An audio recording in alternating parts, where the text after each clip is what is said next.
How many times would you have to hear no to a request before you stopped asking? Maybe another way of putting it is, how long are you willing to be persistent? One of the least talked about aspects of prayer is persistence. In the dynamic between God and human beings, God promises to take care of us. And for our part, He asks that we never tire of running to Him in our need. The catch is, though, God takes care of us in His own mysterious way and in His own mysterious time.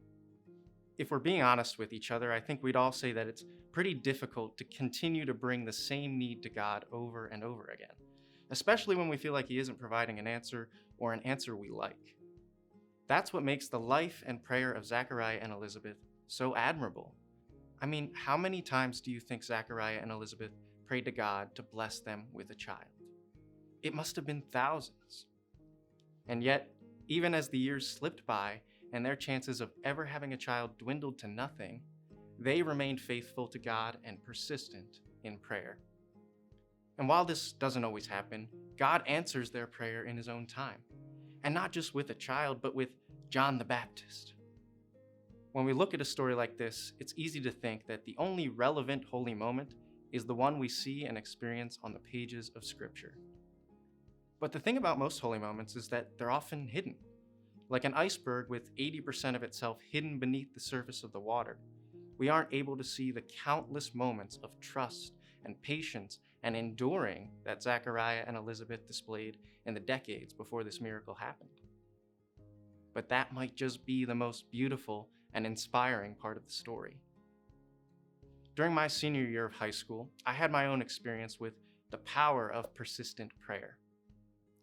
While the stakes weren't as high as having a child or not, it was still a very deeply impactful experience for me. I was discerning where to go to college and had narrowed down my list to 3 schools. And then I spent months totally unsure which one to choose. And in that time, I prayed more than I ever had in my life.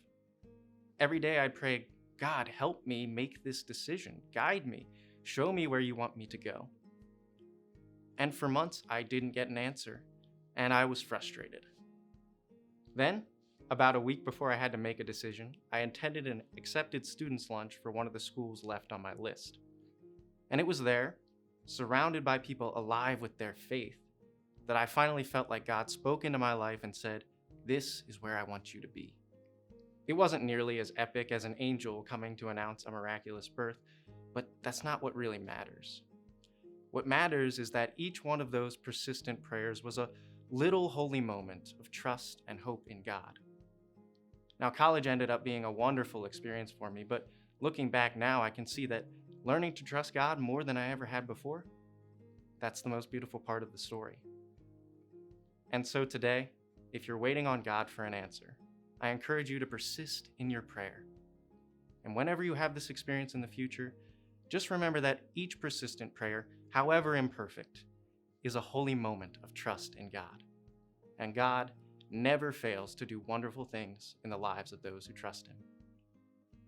Want to join a group of people who trust God and refuse to give up on reaching lost souls? Click here to become a Dynamic Catholic Ambassador and you'll receive today's featured book for free.